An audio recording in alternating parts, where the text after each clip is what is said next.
Yes. Habari za wakati huu wa Tanzania.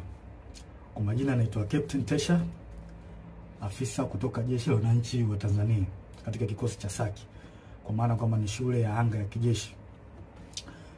Awali ya yote napenda kumshukuru Mwenyezi Mungu, muumba mbingu na nchi, kwa kunipa uhai na afya mpaka muda huu ambapo nazungumza nanyi wa Tanzania wenzangu. Nikiwa na maumivu makubwa sana moyoni juu ya haya yanaendelea katika nchi yetu. Nimejaribu kutafakari sana mpaka muda mwingine kufikia kumshirikisha Mungu kwamba nikiwa naiona hatari kubwa sana ambayo ipo mbele yetu kama taifa. Haikuwa rahisi hata kidogo kwangu mpaka leo hii Watanzania kuniona nikiwa mbele yenu naongea haya mambo. Haikuwa rahisi kwa sababu nazijua taratibu zetu za kijeshi jinsi zilivyokuwa ngumu, hasa kwa mambo kama haya. Haikuwa rahisi hata kidogo kutafakari mpaka kuamua kufanya hiki. Kwa maana hiyo sasa, nikiwa naifahamu hatari hiyo iliyopo mbele yangu juu ya hichi ninachokifanya kwenye utaratibu wetu, desturi zetu, pia katika mambo mengine, sitojali hizo hatari kwa namna yoyote. Sitomuogopa mtu yoyote, ila heshima kwa wakuu wangu itabaki pale pale.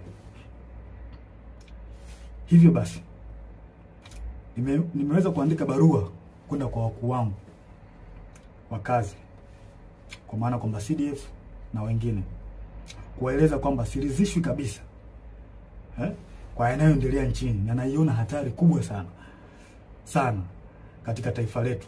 Hivyo basi ni vema kama jeshi kuchukua hatua haraka sana kabla hatujachelewa, kwa kuwa imani pekee iliyobaki kwa Tanzania ni jeshi lao. Japo muda mwingine wanasiasa wanajaribu kuliingiza jeshi letu kwenye mambo ya siasa,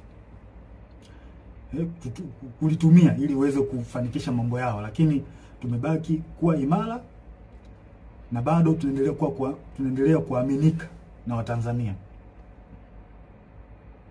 Hivyo basi, kwa kuona hilo na kuona hali ambayo ipo kwa sasa, sehemu pekee na imani pekee ya Watanzania ni kwenye jeshi lao. Hivyo nashauri jeshi letu liweze kuchukua nchi haraka sana na kuweza kuweka mambo sawa kuliko kuendelea kulazimisha kwenda mbele, hasa katika hili swala la uchaguzi. Baada ya kufanya hivyo, liweze kuwasikiliza wananchi kwenye taarifa, kwa maana kwamba taarifa mbalimbali kutoka kwa wananchi ziweze kuwasikiliza na maoni yao. Wanasiasa wazalendo waweze kusikiliza.